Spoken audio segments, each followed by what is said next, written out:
Good morning students. तो आज हम लोग फिर से मिल रहे हैं। ये हम लोग का रे ऑप्टिक्स का नया लेक्चर है ना। इसके पहले वाले लेक्चर में हम लोग पढ़े थे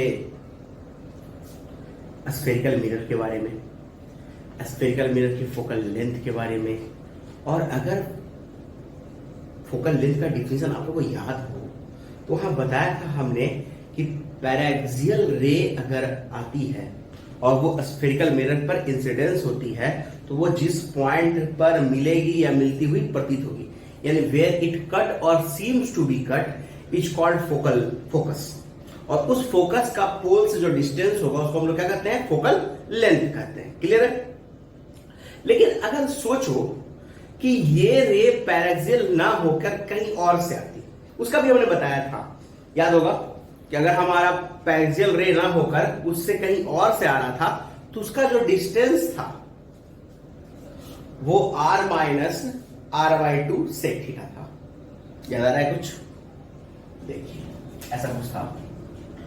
ये मान लो ये मिरर है मेरा स्फेरिकल, जो आपको देखने से पता चल रहा है कि कनकेव मिरर है।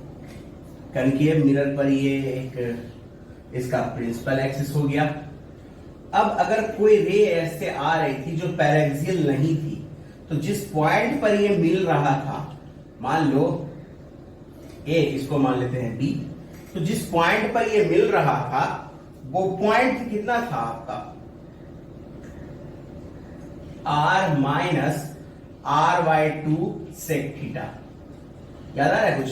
ऐसे यहां से हमने c से एक नॉर्मल डाला था और थीटा इस एंगल को माना था, जितना एंगल इंसिडेंस उतना ही एंगल आपका कौन सा, रिफ्लेक्शन का। फिर ये एंगल और ये एंगल इक्वल था और वहां से हमने ये कैलकुलेट किया था कि ये पूरा टोटल r AC आपका रेडियस ऑफ कर्वेचर होगा। क्यों? क्योंकि सेंटर से हमने नॉर्मल डाला है किस पे, स्फेरिकल मिरर पर। क्लियर है ना। तो उसके सर्कमफेरेंस को टच कर रहा है तो ये पूरा तो रेडियस ऑफ कर्वेचर होगा।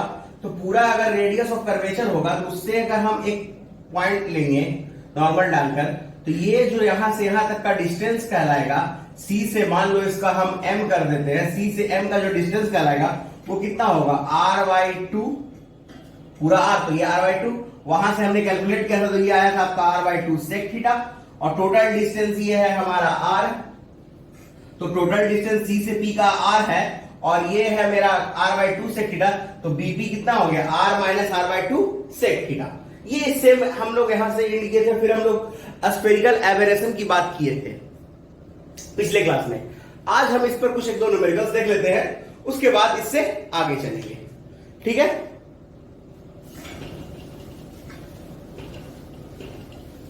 ये याद रहेगा आप लोगों को? जो नहीं देखे हैं वीडियो, इसके पहले का देख ले एक बार। देखिए क्वेश्चन, मान लो एक रे जो है वो इंसिडेंस कर रही है प्रिंसिपल एक्सिस के पैरेलल कनकेव मिरर पर, जिसका फोकल लेंथ f है और ये डिस्टेंस दिया हुआ है √3f। √3f। और आपको फाइंड आउट ये करना है कि ये रे किस डिस्टेंस पे कट करेगी। ये मिरर को कहीं ना कहीं तो कट करेगी। तो मान लो वैसा ही फिर कि इसने B पॉइंट पर कट किया है, इसको ये A मान लेते हैं और ये P। आपको फाइंड आउट ये करना है कि इस PV का वैल्यू कितना होगा, इस PV का वैल्यू कितना होगा, आपको ये फाइंड आउट करना है। तो PV है क्या, जहां को कट किया है। ठीक है। अब हमको इसके लिए कोई फॉर्मूला है क्या, तो हाँ, PV का फॉर्मूला है हमारे पास r minus r/2 sec theta. Clear है। और r को हम लोग कहते हैं 2f, यानी फोकल लेंथ का डबल। ये f है क्या, क्वेश्चन के हिसाब से ये कह रहा है कि ये f जो है वो फोकल लेंथ है। f क्या है यहां पर, फोकल लेंथ है। तो चलो यहां से देख लेते हैं, r कितना है मेरा 2f और ये कितना हो जाएगा f सेक थीटा। अगर हम किसी तरह से सेक थीटा का वैल्यू फाइंड आउट करने में सफल रहे तो हम ऑब्वियस है कि इसको सॉल्व कर सकेंगे। तो सबसे पहले हमको फाइंड आउट क्या कर रहा होगा, सेक थीटा का वैल्यू। तो चलो फिर वैसे ही सॉल्व करते हैं। यहां से सी था हमारा, ये आपका पूरा रेडियस ऑफ कर्वेचर, तो ये 2f था हमारा, ये एंगल थीटा था, और ये डिस्टेंस हमसे कह दिया है कि ये डिस्टेंस √3f है। तो अगर ये डिस्टेंस √3f है और ये 2f है, तो क्या थीटा नहीं निकाल सकते हैं? इस थीटा के लिए ये परपेंडिकुलर है और ये क्या है, हाइपोटेनस है। तो साइन थीटा क्या हो जाएगा आपका, perpendicular upon hypotenuse, that is f से f कैंसिल, तो √3/2। साइन का वैल्यू √3/2 कब होता है? तो साइन का वैल्यू √3/2 होता है 60 डिग्री पे। तो साइन 60 डिग्री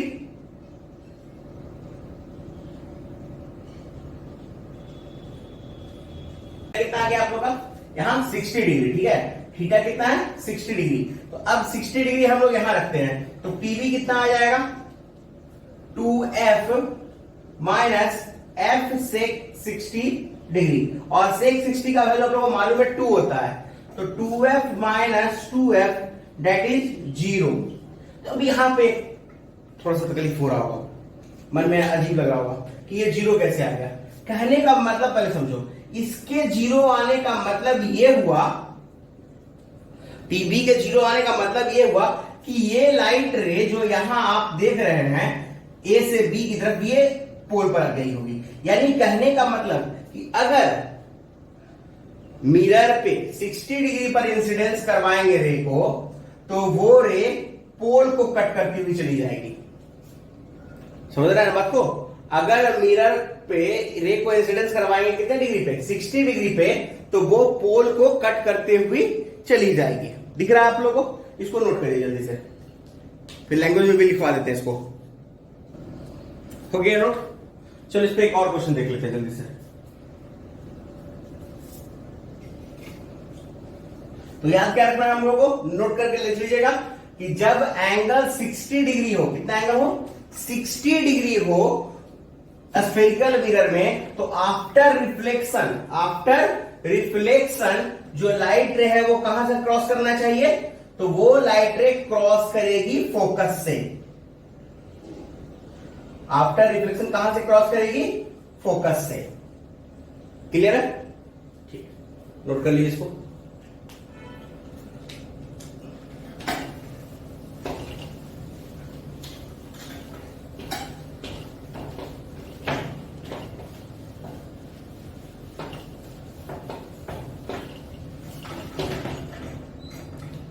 अब इसमें देखते हैं और एक और क्वेश्चन। मान लो फिर एक स्फेरिकल मिरर ही ले लेते हैं आपका कनकेव, और इसमें इस बार इसका फोकल लेंथ लेते हैं हम लोग 10 मीटर, ठीक है। और एक लाइट रे ले लेते हैं जो आ रही है 8 मीटर डिस्टेंस पे। तो पैरेक्सियल है या नहीं ये आपको सोचना होगा। 8 मीटर डिस्टेंस है, तो पहले ही आपको बता दे रहे हो ये पैरेक्सियल नहीं है। पैरेक्सियल हमने कहा मतलब था कि इसके काफी क्लोज आना चाहिए, और ये डिस्टेंस काफी ज्यादा है, 1 मीटर है ना, तो ये पैरेक्सियल नहीं है। फोकल लेंथ इसका कितना है, 10 मीटर है। अब फिर वही सवाल कि ये कट करने के बाद किस पॉइंट पर जाएगी, ठीक है। तो ये P है, आपको P भी फिर फाइंड आउट करना है। बनाइए जल्दी।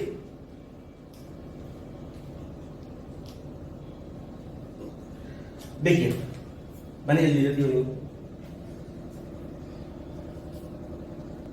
देखिए कैसे बनेगा ये।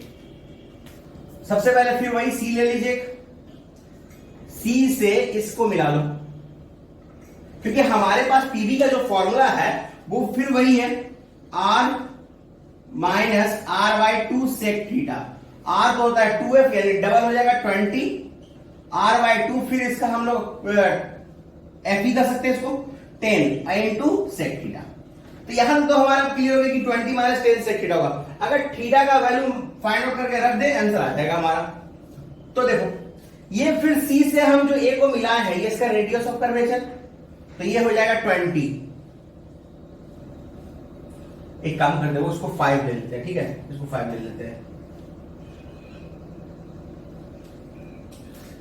कैलकुलेशन थोड़ा इजी होना चाहिए, ठीक है। तो ये हो जाएगा 10 और ये हो जाएगा 5। अब कैलकुलेशन थोड़ा इजी होगा, तो फिर यहां फिर डेटा बदलना पड़ता।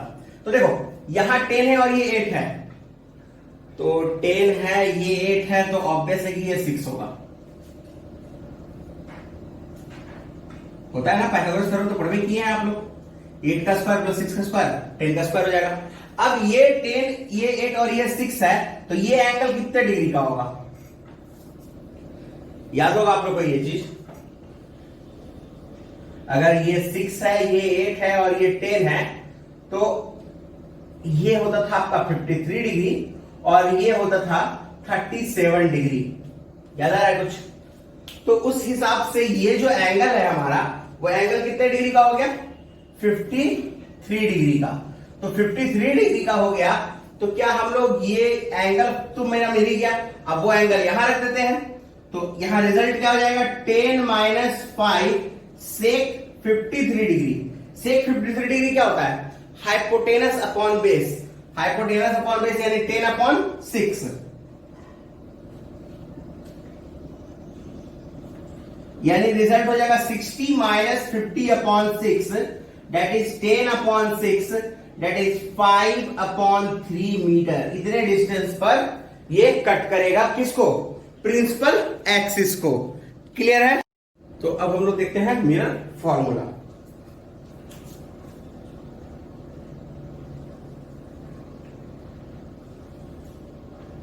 साइन कन्वेंशन बताया था, याद है?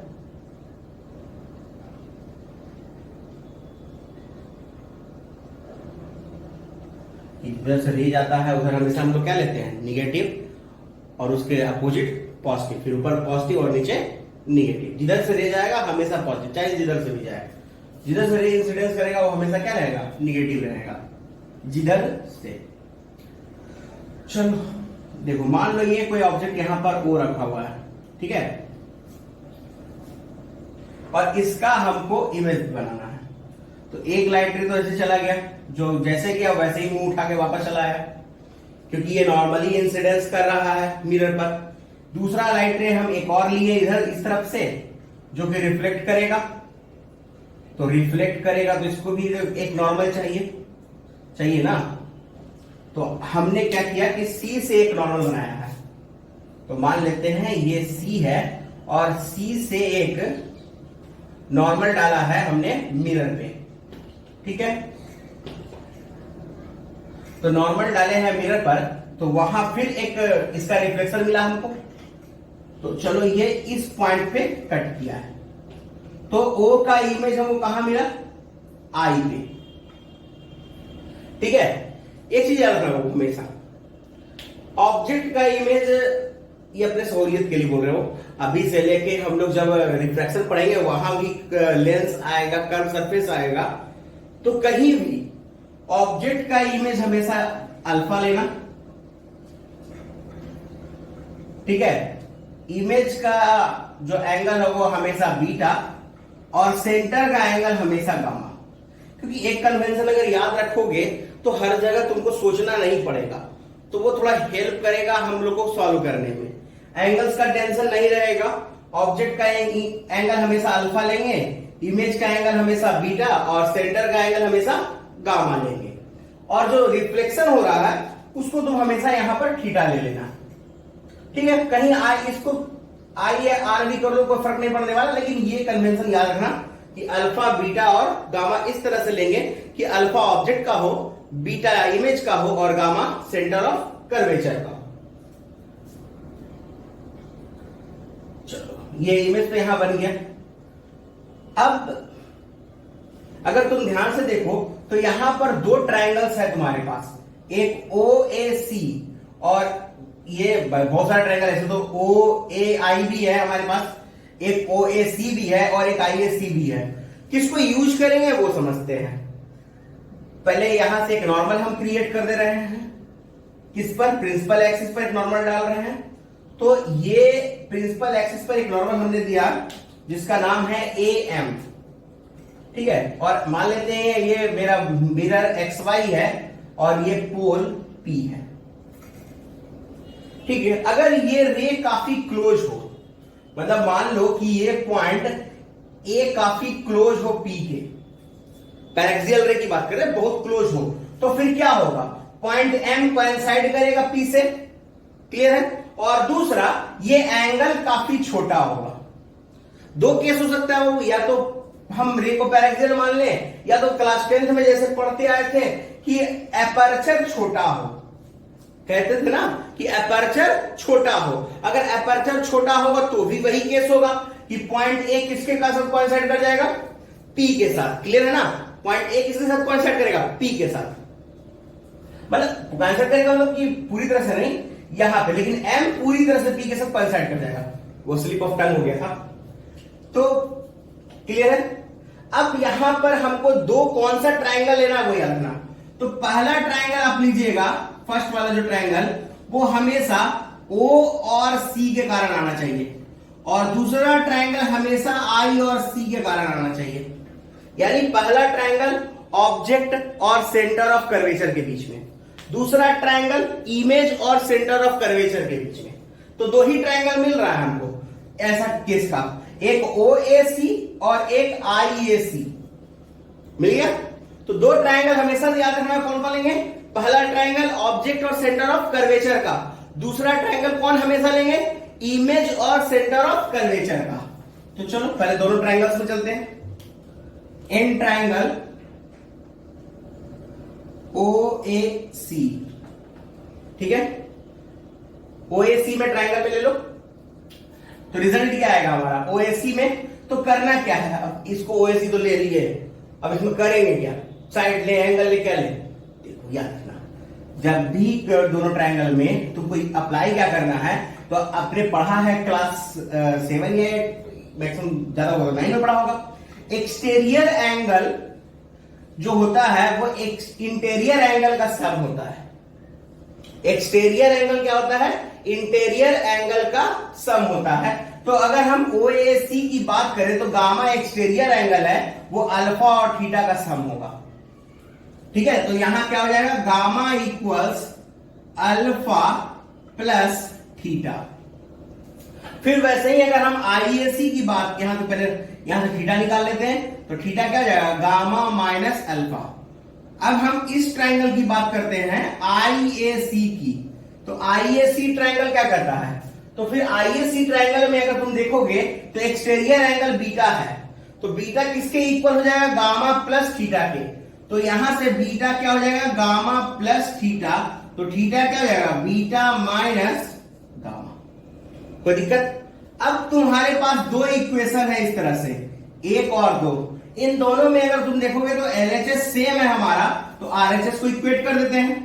तो फ्रॉम इक्वेशन 1 एंड 2 रिजल्ट क्या होगा, beta minus gamma equals gamma minus alpha, तो बीटा प्लस अल्फा इक्वल्स हो जाएगा ट्वाइस ऑफ द गामा। ये एक रिजल्ट है, इसको एज ए रिजल्ट बस ऐसे लिखनी है कि एंगल का एक रिलेशन हमेशा यूज कर सकते हो, ठीक है। हमेशा मतलब कनकेव की बात कर रहे हैं, कन्वेक्स की बात नहीं कर रहे, ठीक है। अब अभी हम बात कर रहे थे कि अगर एपर्चर छोटा हो, एपर्चर छोटा होगा इसका मतलब पॉइंट ए एकदम नजदीक होगा किसके, पी के, और एम और पी भी ऑलमोस्ट क्लोज यानी कोइंसाइड भी कर सकते हैं उसको। तो उस केस में क्या होगा, एंगल्स काफी छोटे होंगे, एंगल छोटे होंगे तो हम पढ़े हैं if angle is small, if angle is small, अगर एंगल छोटा हो तो साइन थीटा या टैन थीटा, चलो टैन ही लेते हैं, यहां जरूरत टैन की ही है, टैन थीटा नियर अबाउट होता है थीटा के। ऐसा हम लोग पढ़े भी है कि साइन थीटा भी थीटा के इक्वल होता है, कहो तो ऐसा कि साइन थीटा टैन थीटा के इक्वल होता है, बात देखिए। तो हमने क्या कहा कि टैन थीटा किसके इक्वल होता है, थीटा के। तो हम जहां जहां एंगल लिए हैं बीटा, अल्फा या गामा, वहां हम लोग उसके साथ टैन लगा सकते हैं। तो रिजल्ट क्या लिखा जाएगा कि tan beta plus tan alpha equals twice of tan gamma, ठीक है। और टैन का जो फॉर्मूला हम लोग जानते हैं वो होता है परपेंडिकुलर बाय द बेस। तो टैन अल्फा हो जाएगा आपका AM अपॉन OM, वैसे ही आपका tan बीटा हो जाएगा आपका am अपॉन im, और tan गामा हो जाएगा am अपॉन cm। तो वैसे ही हम लोग नोट करते चले जाएं, am upon im, am upon om equals twice of am upon cm। अब अगर हम ध्यान से देखें तो am हम कॉमन लेके हटा सकते हैं, क्योंकि इसका am कॉमन इसके साथ कट जाएगा, तो रिजल्ट क्या आएगा, 1/im 1/om बराबर 2/cm। फिर वही चीज जब हम एंगल छोटा लिए हैं तो एपर्चर भी छोटा होगा, एपर्चर छोटा होगा तो पॉइंट m किसके साथ कॉन्सेंट्रेट करेगा, P के। तो लिखेंगे सिंस एपर्चर इज स्मॉल। आप जरूरी नहीं कि एपर्चर स्मॉल लिखिए, आप एंगल छोटा लिख सकते हैं, पैरेक्सियल रे लिख सकते हैं, जैसे लिखिए। Aperture is small, point m coincides with P। Point m किसके साथ कोइंसाइड करेगा, P के साथ कोइंसाइड कर जाएगा। तो चलिए जहां जहां m है उसको हटा के P रख देते हैं, तो 1/OP 1/IP इक्वल्स 2/CP। अब OP है क्या, तो OP जो है वो डिस्टेंस है ऑब्जेक्ट का, क्लियर है। CP क्या है, द रेडियस ऑफ कर्वेचर, ठीक है। और IP क्या है, इसका इमेज, क्या है इसका इमेज का डिस्टेंस। तो अब चलिए इसको वैल्यू देंगे। अब अगर आप ध्यान से देखिए तो सारे इस तरफ है जो कि निगेटिव है, रे इस तरफ से जा रहा है ना, हम तो पहले बोलते जिधर से रे जाएगा वो सारा निगेटिव, बाकी उस तरफ पॉजिटिव करो तो फर्क नहीं पड़ता। अगर मिरर ऐसा होता और ये इधर से जा रहा होता तो ये निगेटिव हो जाता, ये फिर पॉजिटिव हो जाता, तो उससे कोई फर्क नहीं पड़ता कि आप कैसे बना रहे हैं इमेज को, बस इतना देखना कि जिधर से रे जा रहा है वो निगेटिव। तो ये हो जाएगा निगेटिव, ये हो जाएगा निगेटिव, और ये हो जाएगा। और अगर आप ध्यान से याद करें तो r का वैल्यू 2f होता था, जो हम पढ़े हैं हम लोग। तो 1/u plus 1/v equals 1/f। इस इक्वेशन को हम लोग कहते हैं मिरर फॉर्मूला या मिरर इक्वेशन, ठीक है। नोट करिए जल्दी से इसको। तो ये हो गया आप लोग का क्या फॉर्मूला, मिरर का फॉर्मूला, ठीक है। अब यहां से हम लोग अगर हमारा गिवन वैल्यू हो u और f का तो हम लोग v कैलकुलेट कर सकते हैं। अरे जब u और f रहेगा तो v निकाल लेना, और अगर v और f देगा तो u निकाल लेना, u v देगा तो f निकाल लेना, कुछ भी कर सकते हो। तो दोनों का हम अगर हम एक छोटा सा फॉर्मूला निकाल लें तो काम कर सकता है मेरा। इसको नोट कर लियो। चलो ये तो बच्चा तुम लोग है, इसमें कोई शक है।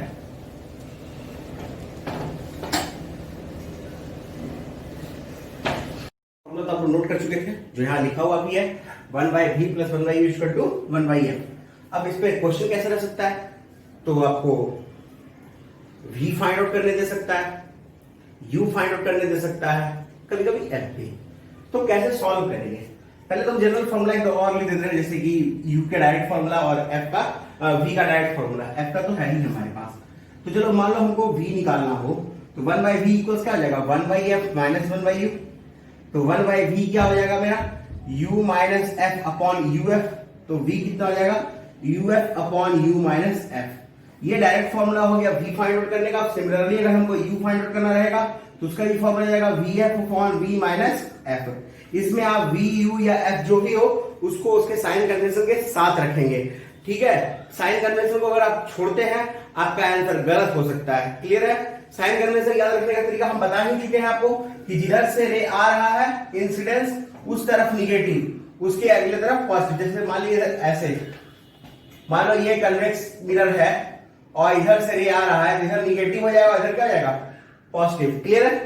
तो और एक चीज आप लोग पढ़े भी थे क्लास 10th में कि फोकल लेंथ कन्वेक्स मिरर का हमेशा पॉजिटिव होता है और कनकेव मिरर का हमेशा निगेटिव होता है। उसका रीजन भी है कि कनकेव मिरर आप ऐसे लीजिए, ठीक है, ये इधर ही इन रिफ्लेक्ट होकर आएगा, ये फोकस इस तरफ होगा इसका, मान लो अगर आप कनकेव मिरर को ऐसे ले लिए, ऐसे नहीं आएगा, इधर रिफ्लेक्ट होगा, इधर कट करेगा इसको, तो इधर फिर निगेटिव होती है, इधर से आ रही है, तो कैसे भी लीजिए आपको उसको, फोकल लेंथ हमेशा कनकेव वाले का निगेटिव और कन्वेक्स वाले का पॉजिटिव आएगा। ठीक है, अब इस पे कुछ सवाल और जवाब।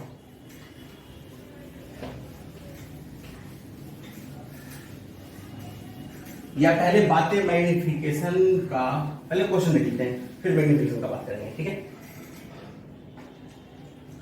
मान लो एक कनकेव मिरर है जिसका फोकल लेंथ दिया हुआ है 40 सेंटीमीटर। ठीक है, रेडियस ऑफ कर्वेचर भी दे सकता है, अगर मान लो रेडियस ऑफ कर्वेचर दिया तो उसका हाफ कर लेना। ठीक है, और इसके सामने एक ऑब्जेक्ट रखा गया है 60 सेंटीमीटर के डिस्टेंस में। ऑब्जेक्ट का डिस्टेंस कितना है? 60 सेंटीमीटर। ये मतलब ओ से इसके पोल के बीच का डिस्टेंस। अब हमसे पूछ रहा है इसका इमेज कहां बनेगा। बहुत सिंपल सा सवाल है, अगर हम देखें तो यहां पे क्या क्या गिवन है, तो एफ गिवन है 40 सेंटीमीटर। अब ये प्लस या माइनस, तो माइनस, क्योंकि कनकेव मिरर है। क्लियर है। अब इसमें बात है कि u प्लस ले या माइनस ले, तो u पहले तो 60 लिख देते हैं, प्लस माइनस का कंसीडर करेंगे, यहां से एक रे डाल दीजिए इस पे। अब रे इस डायरेक्शन में जाएगा, इसका मतलब इस तरफ क्या हो जाएगा? निगेटिव, और इस तरफ क्या हो जाएगा? पॉजिटिव। तो u भी कितना हो गया हमारा? निगेटिव। अब हम जानते हैं v निकालना, तो v का फॉर्मूला क्या था? uf by u minus f, यही था। तो चलो इसमें दोनों को कैलकुलेट कर लेते हैं सब्स्टिट्यूट करके। Minus 60 centimetre into minus 40 centimetre divided by minus 60 plus 40 into centimetre. तो कुछ ये हो जाएगा आपका 2400 सेंटीमीटर स्क्वायर, और डिवाइड में हो जाएगा माइनस 20 इंटू सेंटीमीटर, कैंसल, 0 से 0 कैंसिल, और ये हो जाएगा आपका माइनस 120 सेंटीमीटर। यानी 120 सेंटीमीटर के डिस्टेंस पर आपका क्या बनेगा? इमेज बनेगा। नोट करिए इसको। हो गया नोट? चलिए, अब इसके बाद हम लोग बात करते हैं मैग्निफिकेशन का। ठीक है, तो इस तरह से कैलकुलेट किया जा सकता है। अगर मान लो कोई अगर हमारा कन्वेक्स मिरर रहता तो भी कैलकुलेट कर सकते थे। मान लो अगर यहाँ पे ऐसे रहता, ये कन्वेक्स मिरर रहता, मान लो इसका फोकल लेंथ 20 सेंटीमीटर दिया हुआ रहता, यू दिया हुआ रहता मान लो 40 सेंटीमीटर। ठीक है, तो इस केस में क्या करते हैं? फॉर्मूला तो फिर वही होता है v का फॉर्मूला क्या होता है? uf upon u minus F. u का वैल्यू कितना रख देते हैं? 40, लेकिन माइनस में, और 20 क्या रहता मेरा? प्लस में, डिवाइड बाई कितना हो जाता? Minus 40 minus 20। सॉल्व कर लेते हैं, इतना सेंटीमीटर हमारा डिस्टेंस मिल जाता इमेज का, जो कि प्लस में ही आता। कितना आ जाएगा? ये हो जाएगा तुम्हारा कितना? 800 डिवाइडेड बाई 60, यानी 40 अपॉन 3, यानी ये रिजल्ट आता 40 अपॉन 3 सेंटीमीटर इस तरफ पॉजिटिव। ठीक है, तो ये हम लोग कैलकुलेट कर सकते हैं। अब हम लोग बात करेंगे मैग्निफिकेशन का। मैग्निफिकेशन होता क्या है?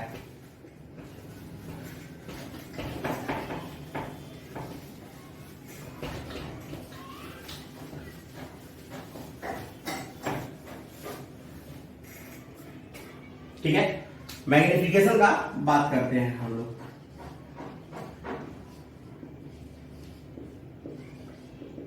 मैग्निफिकेशन इज द, मतलब एक्चुअली अगर हम सिंपल बताएं तो, अगर डिवीजन तो बोलेंगे नहीं, मैग्निफिकेशन का सिंपल बोले तो ये बताता है कि इमेज ऑब्जेक्ट के रिस्पेक्ट में कितना है, मतलब कितना इनलार्ज है या कितना डिमिनिश्ड है, यानी कितना बड़ा है या कितना छोटा है। यानी कह सकते हैं कि magnification is the factor which tells us about the image of an object, how enlarge और डिमिनाइज्ड इट इज। ठीक है, मतलब वो इमेज जो है ऑब्जेक्ट के रिस्पेक्ट में कितना छोटा या बड़ा है, वो कौन बताएगा हमको? मैग्निफिकेशन बताएगा, जिसको स्मॉल m से डिनोट करते हैं। तो लिख लेते हैं magnification is the factor which tells us that how enlarged or diminished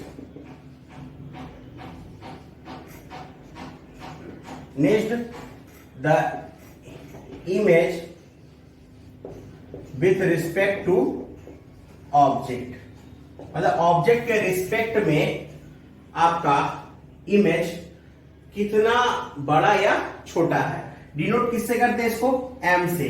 calculate कैसे करते हैं? तो सिंपल सी बात है, हमको बड़ा या छोटा देखना होगा इमेज और ऑब्जेक्ट को, तो उन दोनों के हाइट का रेशियो लेना होगा। अगर एच आई और एच ओ का रेशियो लेंगे तो हमको अपने आप पता चल जाएगा कि ये कौन बड़ा कौन छोटा है। ऐसा नहीं इक्वल नहीं हो सकता, इक्वल भी हो सकता है, ठीक है। अगर इक्वल रहेगा तो एच आई और एच ओ का वैल्यू कितना हो जाएगा? 1 हो जाएगा। अब एक और फॉर्मूला आप लोग पढ़े थे क्लास 10th में, याद होगा, मैग्निफिकेशन का ही, वो था आपका -v/u। उसको देखते हैं कैसे आता है।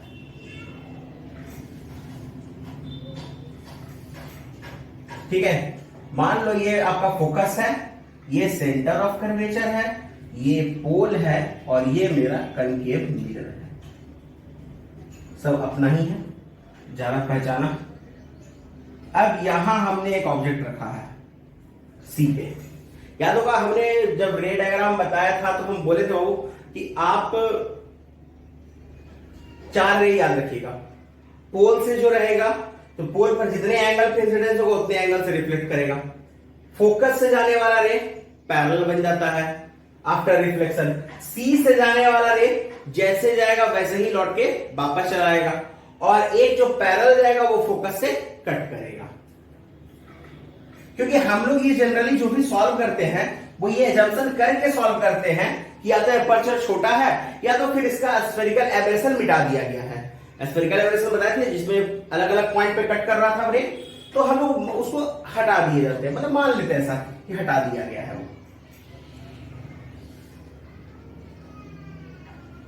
परफेक्ट मिरर है, ठीक है। और एक रे यहां से ले लेते हैं हम लोग, ये बन गया हमारा इमेज, ये ऑब्जेक्ट और ये ऑब्जेक्ट का इमेज। इमेज देख के तो आपको फील हो रहा होगा कि इमेज छोटा भी है, रियल है क्योंकि डायरेक्ट रे कट चुके हैं, और इन्वर्टेड भी है, ठीक है। ये तीनों चीज है। अब अगर आप ध्यान से देखेंगे तो ये ट्रायंगल और ये ट्रायंगल एक दूसरे के सिमिलर है। यानी हम कहें तो ट्रायंगल जो हमारा एबीपी है, एबीपी न्यूज नहीं, एबीपी ट्रायंगल, ठीक है, और ट्रायंगल A', B', P है, वो आपस में सिमिलर है। तो सिमिलर कब होता है? जब कॉरेस्पॉन्डिंग साइड्स का रेशियो क्या हो? सेम हो। तो कॉरेस्पॉन्डिंग साइड्स का रेशियो क्या लेंगे? सेम ले लेते हैं, ठीक है। तो कॉरेस्पॉन्डिंग साइड्स क्या क्या हो जाएंगे इसके? AB का डिवाइड होगा A', B' से, और BP का डिवाइड होगा B', P से।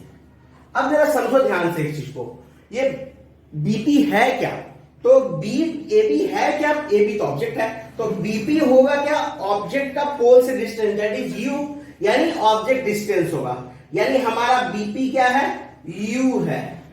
और उसी तरह से B', क्या हो जाएगा? V हो जाएगा। और ये है हमारा HO, और ये क्या है? HI। सबको साइन कन्वेंशन के साथ रखते हैं, तो रिजल्ट आएगा क्या? HO पहले HO minus of HI equals क्या हो जाएगा आपका? -V upon -U। तो रिजल्ट आ जाएगा हमारा HI, उल्टा कैसा हो, ये U होगा और ये V होगा, ठीक है। HI अपॉन HO इक्वल्स हो जाएगा -V अपॉन U। तो हम कह सकते हैं कि मैग्निफिकेशन का फॉर्मूला आ गया HI अपॉन HO, या इसी को हम लोग कहेंगे -V अपॉन U। तो दो फॉर्मूला हमारे पास है मैग्निफिकेशन का, एक है HI अपॉन HO और दूसरा क्या है हमारा? -V upon U। इसको नोट करिए।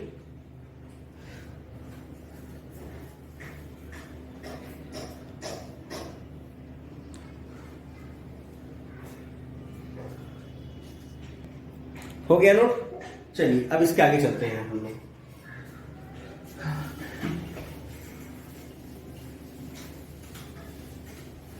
तो मैग्निफिकेशन का दो ही फॉर्मूला हमारे पास है, H I upon H O या माइनस बी अपॉन क्यू। इसका दो फॉर्मूला और किया जा सकता है, जनरली कभी कभी बोर्ड लेवल पूछ सकता है सिर्फ डेराइव करने के लिए, तो आप लोग खुद भी कर सकते हो, ऐसा नहीं है, लेकिन हम लिख दे रहे हैं। और दूसरा कि इसके बेसिस पे आप क्वेश्चन भी सॉल्व कर सकते हो न्यूमेरिकल्स को। तो पहला एक तो हो गया कि मैग्निफिकेशन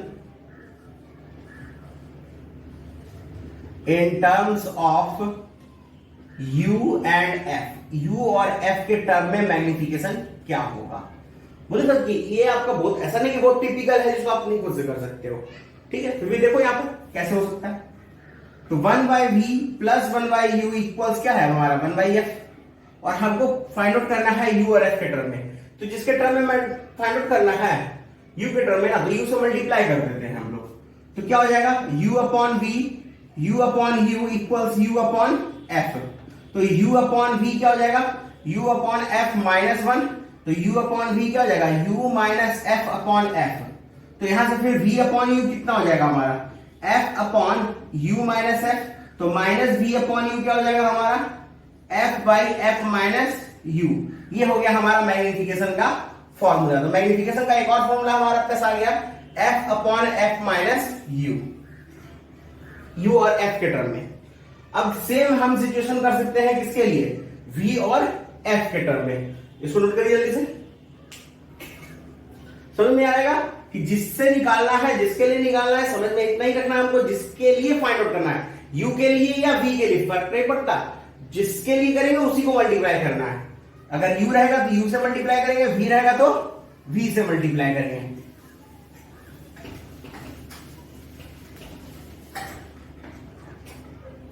तो फिर एक और हो गया हमारा, क्या था मैग्निफिकेशन, क्या बोले just magnification in terms of v और f, मतलब v और f के टर्म में सेम वही फॉर्मूला हमारे पास, इस बार v से मल्टीप्लाई करते हैं हम लोग। तो v अपॉन f क्या हो जाएगा v बाई f माइनस 1, यानी v minus f upon f। तो v अपॉन u, तो यहां से फिर माइनस v अपॉन u क्या हो जाएगा आपका f minus v upon f। तो v यानी ये हो गया हमारा magnification f minus v upon f। ये हो गया मेरा किसके टर्म में, फोकस और इमेज डिस्टेंस के रिस्पेक्ट में। अब उसके बाद हम लोग कुछ और रिजल्ट पढ़े थे, जैसे अगर m ग्रेटर देन 1 हो तो इमेज कैसा रहता था, इमेज इनलार्ज बनता था हमारा। फिर अगर हम लोग m लेस देन 1 रखते थे, देखते थे कि इमेज हमारा कैसा रहता था, इमेज डिमिनिश्ड होता था। क्या होता था, डिमिनिश्ड होता था। फिर उसके बाद m इक्वल्स टू 1 था, तो हम लोग क्या देखते थे कि इमेज जो है is equal in size of object, यानी ऑब्जेक्ट के साइज का बनेगा, ठीक है। फिर उसके बाद देखते थे कि m पॉजिटिव और m निगेटिव के केस में, m निगेटिव और m पॉजिटिव देखे हैं हम लोग। m पॉजिटिव क्या होता था, जब इमेज, देखो इसको आराम से सोच भी सकते हो, m पॉजिटिव कह रहा, और m का फॉर्मूला हम लोग क्या लिए थे HI/HO। ये पॉजिटिव तभी हो सकता है जब दोनों पॉजिटिव हो। देखो m पॉजिटिव हो रहा है HI/HO, अगर ये दोनों पॉजिटिव हो, क्योंकि देखो HO तो हर हाल में पॉजिटिव होगा, हम ऑब्जेक्ट जनरली ऐसे रखते हैं, ठीक है ना। तो ये पॉजिटिव तो ये भी पॉजिटिव अगर है तो ये पॉजिटिव तो होना ही है। तो इस केस में हमारा इमेज कैसा होगा, इरेक्ट, और इस वाले में होगा इन्वर्टेड। और जनरल केस देखा गया है इरेक्ट के साथ क्या रहता है, वर्चुअल, और ये होता है हमारा रियल। तो लोग ऐसे बोलते हैं, मतलब हम भी उल्टा लिख दिए, रियल एंड इन्वर्टेड और वर्चुअल एंड इरेक्ट। तो erect and virtual, inverted and real, ये होता है हमारा एक पॉजिटिव और एक निगेटिव। जल्दी नोट करिए इसको। मैग्निफिकेशन तो नोट हो गया था आप लोग का। अब देखिए पहले ये जो मैग्निफिकेशन पढ़े हैं उसको देख लीजिए। ये जो मैग्निफिकेशन है हमारा, इसको हम लोग बुक में लीनियर मैग्निफिकेशन या ट्रांसवर्स मैग्निफिकेशन भी कहते हैं। क्या कहते हैं? लीनियर मैग्निफिकेशन या ट्रांसवर्स मैग्निफिकेशन। और कहता है ये कि इसके अलावा दो अलग तरह के भी मैग्निफिकेशन होते हैं, जिसमें से पहला है हमारा लॉन्गिट्यूडिनल मैग्निफिकेशन। इसके अलावा दो और हैं, ये तो पहला है मान लो, तो इसको दूसरा कर लेते हैं। इसके अलावा लॉन्गिट्यूडिनल मैग्निफिकेशन और थर्ड नंबर आ जाता है हमारा एरियल मैग्निफिकेशन। कौन सा? Areal magnification. ठीक है, तो लॉन्गिट्यूडिनल मैग्निफिकेशन और एरियल मैग्निफिकेशन दोनों है क्या, पहले वो समझ लो। कहता इसमें क्या कहता है, पहले वो इसमें कहता है कि अगर कोई मिरर है, ठीक है, उसके सामने ऑब्जेक्ट को प्रिंसिपल एक्सिस के अलोंग रखा जाए, ठीक है, तो इस केस में जो मैग्निफिकेशन होगा वो कहलाएगा लॉन्गिट्यूडिनल। इसमें क्या कहता है कि मान लो ये मिरर है और इसमें किसी ऑब्जेक्ट को नॉर्मल रखा जाए प्रिंसिपल एक्सिस के, मतलब इसका प्लेन उसके नॉर्मल हो जाए, प्रिंसिपल एक्सिस के नॉर्मल हो जाए, तो फिर जो हमारा मैग्निफिकेशन होगा वो कैसा कहलाएगा? Areal magnification. और इस केस में मैग्निफिकेशन कैसा होगा? लॉन्गिट्यूडिनल। अगर तुम ध्यान से देखो तो यहां हमारे पास दो ऑब्जेक्ट डिस्टेंस है, एक u1 और एक है u2। और जब हमारे पास दो ऑब्जेक्ट डिस्टेंस है तो ऑब्वियस है कि दो इमेज डिस्टेंस भी आएगा, ठीक है ना। तो ये जो लेंथ है इन दोनों के बीच का डिफरेंस है, इस ऑब्जेक्ट का जो लेंथ है इन दोनों के ऑब्जेक्ट के बीच के ये डिस्टेंसेस का क्या है? डिफरेंस है। और इसका दोनों के लिए अलग अलग इमेज डिस्टेंस, इमेज जो आएगा v1 और v2 उसके बीच का भी कुछ सेपरेशन होगा, तो हम कह सकते हैं इसकी इमेज का भी कुछ लेंथ होगा। तो इस केस में जो मैग्निफिकेशन होता है हमारा ml, वो होता है minus v2 minus v1 divided by u2 minus u1, या इसको हम लोग कहते हैं minus dv upon du। dv क्यों? चेंज इन लेंथ किसके बीच में? इमेज के डिस्टेंस का। और ये du किसके लिए? u2 माइनस u1 का। यहां क्या होगा? तो यहां कहता है कि इसको ms से डिनोट करते हैं, कहीं कहीं सुपरफिशियल भी लिख देते हैं इसको, जैसा दिक्कत नहीं। तो ये क्या हो जाएगा? Area of image by the area of object, और इसका वैल्यू होता है m स्क्वायर के इक्वल, मतलब लीनियर मैग्निफिकेशन के स्क्वायर के इक्वल। वैसे तो ये भी वही होगा, लेकिन इसको हम लोग प्रूफ करेंगे, ठीक है। पहले इसको नोट करिए, इसको मिटाते हैं, फिर इसको और सॉल्व करेंगे हम लोग। नोट हो गया आप लोग का?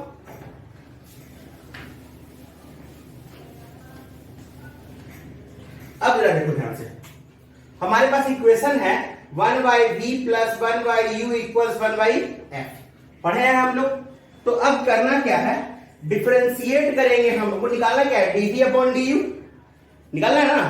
तो dv अपॉन du निकालने का बेसिक तरीका क्या होना चाहिए? v को डिफरेंशिएट कर दो u के रिस्पेक्ट में, ठीक है ना। v को डिफरेंशिएट करना है किसके? u के रिस्पेक्ट में। तो चलो ओवरऑल डिफरेंशिएट करते हैं। dv upon du plus dv नहीं है यहां पर, वही है 1 upon v plus d upon du of 1 upon u plus d upon d equals du upon du of 1 upon f। Constant है f क्या है? कांस्टेंट है। तो कांस्टेंट का डिफरेंशिएशन क्या होता है? जीरो। कांस्टेंट का डिफरेंशिएशन क्या होता है? जीरो, ठीक है। तो कांस्टेंट का डिफरेंशिएशन हम लोग जीरो कर लेते हैं।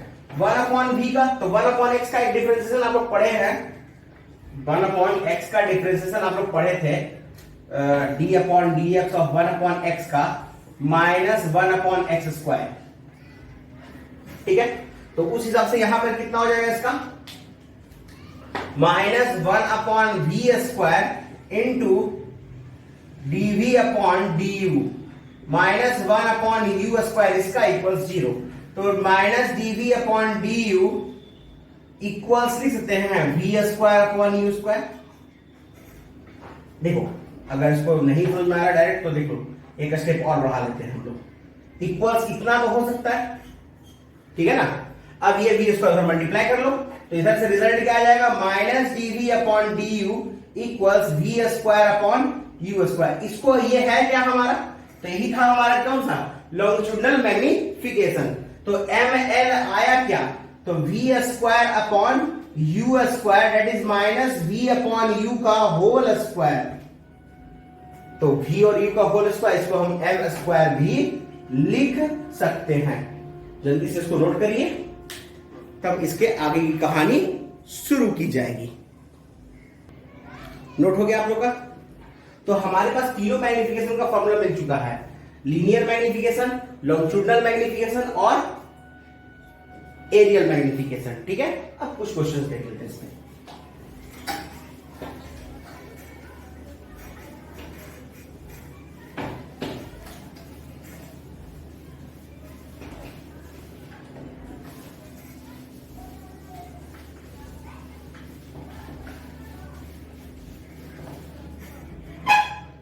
अब देखो एक क्वेश्चन ले रहे हैं, इस बार हमारा कौन सा मिरर है, कन्वेक्स मिरर, ठीक है। कन्वेक्स मिरर जिसका फोकल लेंथ दिया हुआ है 10 सेंटीमीटर।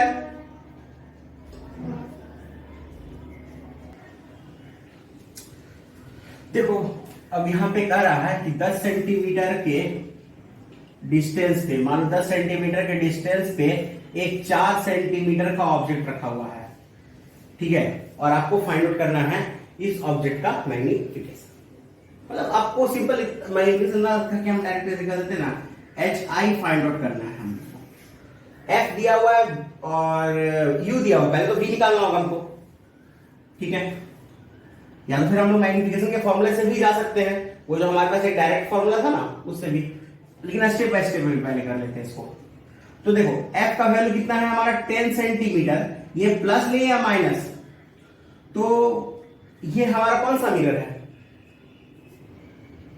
कन्वेक्स मिरर है, ठीक है ना।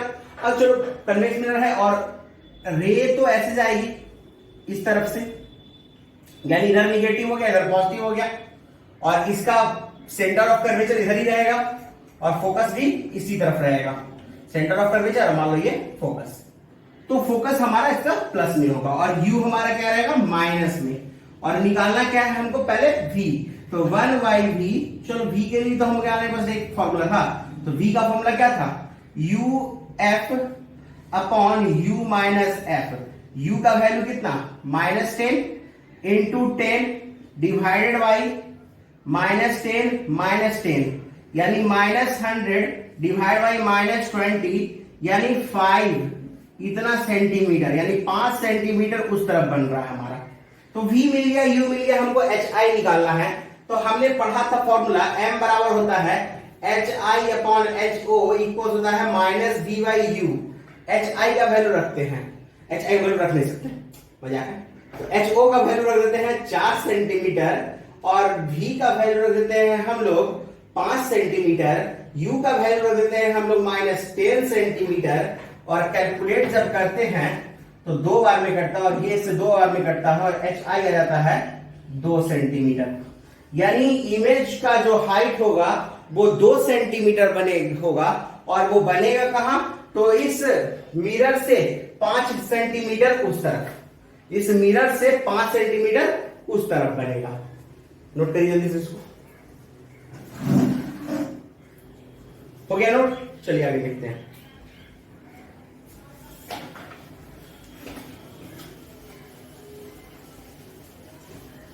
एक और क्वेश्चन देखेंगे हम लोग, ठीक है, लेकिन थोड़ा सा एक टॉपिक और देख लेते हैं। एक कभी कभी पूछता है इमेज इन कोऑर्डिनेट फॉर्म, मतलब कोऑर्डिनेट के फॉर्म में आपको इमेज का लोकेशन देगा कभी कभी फाइंड आउट करने को, ठीक है। उसको देखते कैसे करेंगे हम लोग। मान लो ये आपका कंकेव मिरर है, ठीक है, और कह रहा है इस पर एक ऑब्जेक्ट रखा हुआ है, और इसका कोऑर्डिनेट दिया हुआ है XO YO और इसका फोकल लेंथ F है। ठीक है, तो ऑब्वियस ही तो पहले हो गया कि इधर से निगेटिव हो गया, इधर हमारा पॉजिटिव हो गया, इधर पॉजिटिव इधर निगेटिव हो गया। क्लियर है? अब जरा ध्यान से देखना, ये बायो कहलाएगा क्योंकि इसको हम लोग ऑरिजिन मानते थे पोल को, और ये XO कहलाएगा लेकिन माइनस में। क्लियर है? तो कोई दिक्कत नहीं है हमको। वायु कहलाएगा, ये XO हो गया। ठीक है, हमको इसका कोऑर्डिनेट निकालना है, किसका? इमेज का। तो मान लेते हैं इमेज का कोऑर्डिनेट XI YI है, जहां YI क्या हो जाएगा? Height of image. YI क्या हो जाएगा? Height of image. और XI क्या हो जाएगा? ऑफ इमेज का डिस्टेंस। चलो कैलकुलेट करते हैं। पहले formula 1/v plus 1/u equals 1/, या छोड़ो डायरेक्ट ही कर लेते हैं ना। v का क्या था हमारा? uf upon u minus f। जो फोकल लेंथ है यहां पे कनकेव मिरर का क्या होता है? बोल दो एक बार। निगेटिव। हाँ, तो u का वैल्यू रख देते हैं minus x not minus f into F minus x not minus F. तो रिजल्ट क्या हो जाएगा? X not F by x not plus, यहां पे प्लस होगा तो यहां पे हो जाएगा minus of F minus x not. या यहां से हम माइनस साइन हटा लें तो रिजल्ट आ जाएगा x not F by x not minus F. इसको नोट करिए, ये तो v का वैल्यू हो गया। यानी v कहने का मतलब हुआ क्या? तो ये v यहां पे है क्या? तो v यहां पे xi है। ये वैल्यू किसका मिला? हमारा xi का वैल्यू मिल गया हमारा। कौन सा? x not f upon x not minus f। ठीक है, एक मिनट, कुछ गलती नहीं ना हुआ है, देख लो। हमको लगा कुछ गलत हुआ है। यहां माइनस होगा, यहां माइनस होगा, ये प्लस। अब तो फिर वही बात हुआ। हाँ, f माइनस एक्स नॉट। ठीक है, तो ये हमारा xi का वैल्यू कितना आ गया? x not f upon f minus x not. अब हमको क्या फाइंड आउट करना है? तो इस इमेज का फाइंड आउट करना है कोऑर्डिनेट, जिसमें yi बचा हुआ है। xi तो हमने कैलकुलेट कर लिया है। ठीक है, तो yi क्या होगा? तो yi के लिए हम लोग इमेज का मैग्निफिकेशन का फॉर्मूला यूज करेंगे, जो होता है height of image by the height of object, जिसको हम लोग माइनस v अपॉन u भी करते हैं, यानी minus xi of minus x not. Cancel हो गया हमारा। तो रिजल्ट क्या आ जाएगा? यहां से रिजल्ट क्या आएगा हमारा? तो yi अपॉन y हो गया। तो yi और y को तो रहने दो, xi का वैल्यू रख देते हैं। अगर आप थोड़ा सा और सोचिए, ये xo को इधर लाइए, तो xi अपॉन xo का डायरेक्ट वैल्यू ये लिख सकते हैं f upon f minus x not. तो हम यहां डायरेक्ट यूज कर लेते हैं f upon f minus x not. तो यहां से हमारा yi आ गया f y not upon f minus x not. इसको जल्दी से नोट किया जाए।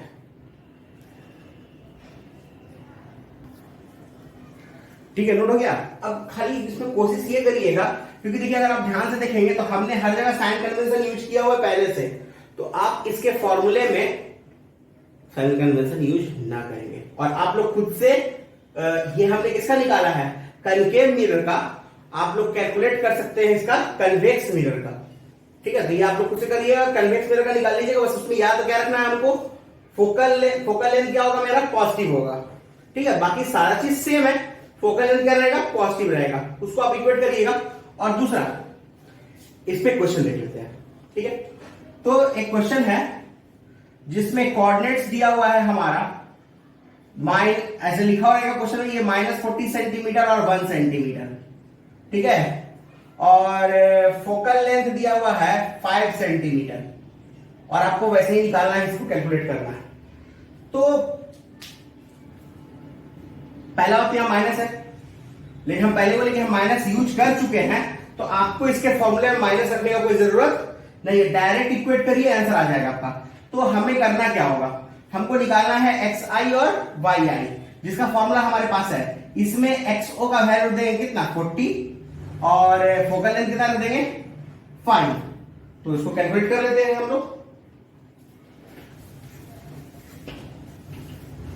तो देखो xi कितना हो जाएगा, तो xi यहां से हो जाएगा xo का कितना 40 इंटू 5 डिवाइडेड बाई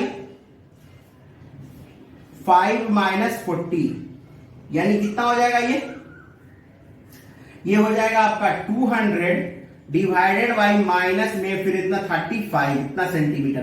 5 से ये 40 टाइम में कैंसिल हो जाएगा, 5 से 7 टाइम में, तो माइनस 40/7 सेंटीमीटर। ये किसका लोकेशन आ गया xi का।